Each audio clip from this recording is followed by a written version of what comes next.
Can you remember the last time you voiced an idea you'd had and somebody said to you, "You can't do that, it's impossible"? And do you remember if you asked why, or how, or why not? Or did you not even challenge it at all? I saw this situation way too often when I was at school. I'd be on the playground at break, and I'd see the other children on the playground talk so passionately about their amazing idea they'd had. They were shy, but they go back into class, wait for the right opportunity, and they pluck up the courage to say. Then the teacher says, "You can't do that, it's impossible." That child's amazing idea was shot down in less than a second. And one of two things would happen after this. Either the child would let their head fill with doubt, or they would turn it around and go and find out more, go and find out why it's supposedly impossible, but might not be. What was a shame was that a shocking proportion let it be the moment full of doubt, where it would all stop and no more questions were asked. I'm sure some of you here have experienced this firsthand. I certainly have so many times, and it doesn't stop happening when you're an adult. You need a little bit of background to understand why I'm here today. I'm an engineer. I graduated from Lancaster University in the UK. And at university, I was given a choice. And that was whether to propose my own dissertation project or choose from a list. None of the listed projects inspired me. They didn't grab my attention. And I thought, I'm going to spend a year on one project. I had to be keen and I had to be interested. I knew what I wanted to do and what I wanted to have a go at.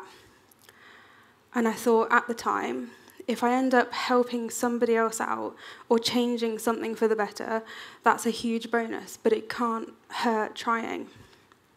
So I carried on. I wrote my proposal, got it approved, and I was hopeful. But I was also told by others that it was impossible, it was crazy, it would never, ever work, and I would be wasting a huge amount of time. A year is a long time. Who here owns or runs a business? For those of you that don't, just imagine this for 20 seconds. You're wanting to switch up the way everything is run, improve something somehow, better performance, better efficiency, but you don't know what to change or how to change it. So you're looking for help. You're looking for someone with completely fresh eyes who isn't afraid of thinking differently to how things are supposedly meant to be. They're not set in their ways. You want them to strip everything down and start from scratch. You don't want them to follow the template for everything that's come before.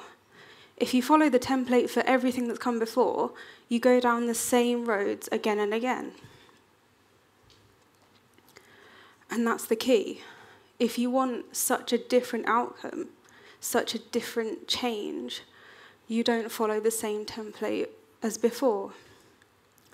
So back to my proposal. Despite being told it was pointless, crazy, would never work, and would be a huge waste of time, I carried on.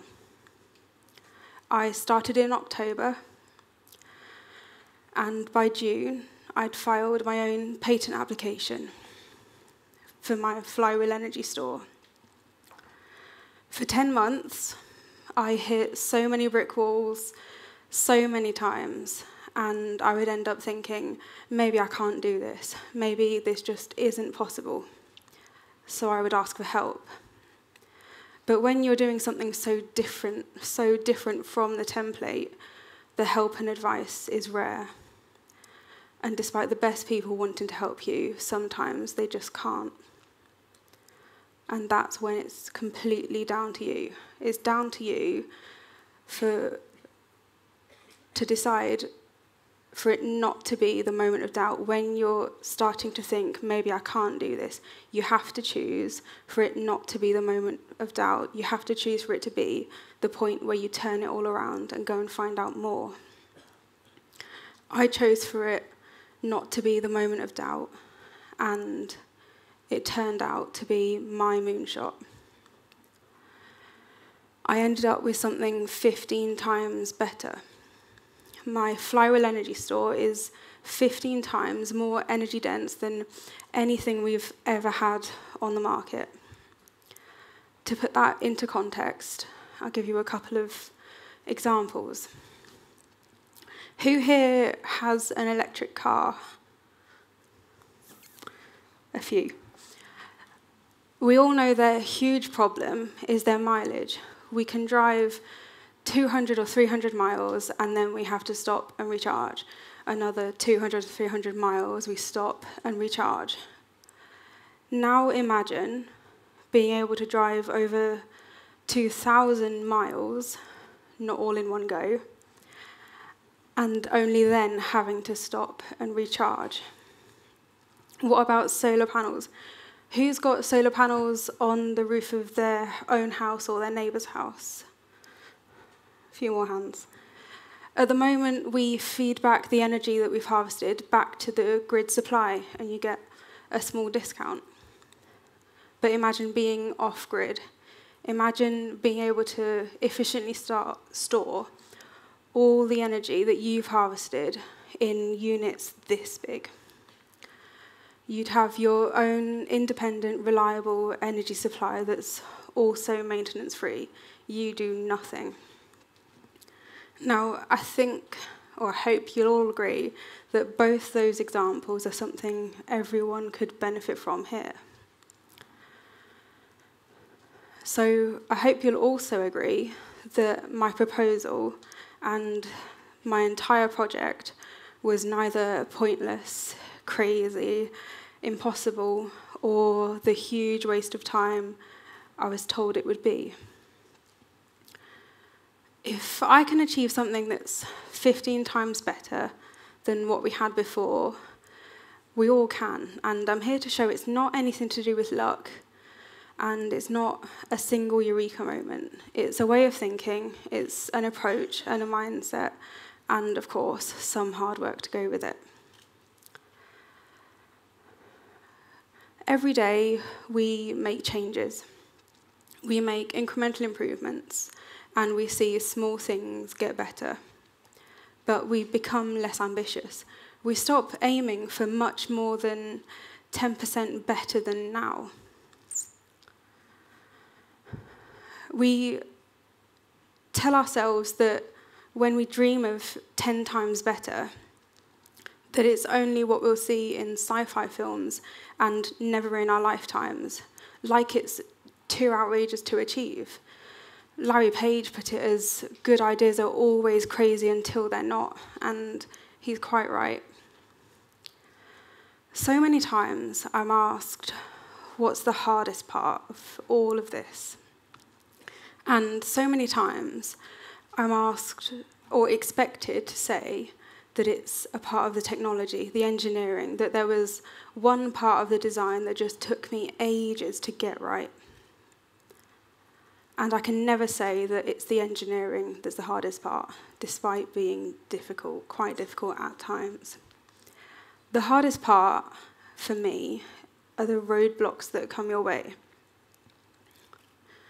And for me, that was when I was told that it was impossible, that it was crazy, it would never work.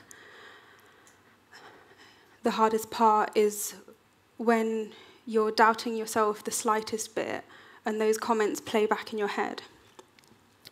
And it's not letting those comments convince you and stop you from what you're doing. You have to not let them get to you and not let that be the moment of doubt. So If you've wanted to start something, if you've hesitated, somebody else has told you that it's impossible, it's pointless, it's a huge waste of time, like I had, don't let that be the moment of doubt where it all stops, no more questions, where it all ends. Turn it around, go for it, and prove them all wrong. Thank you.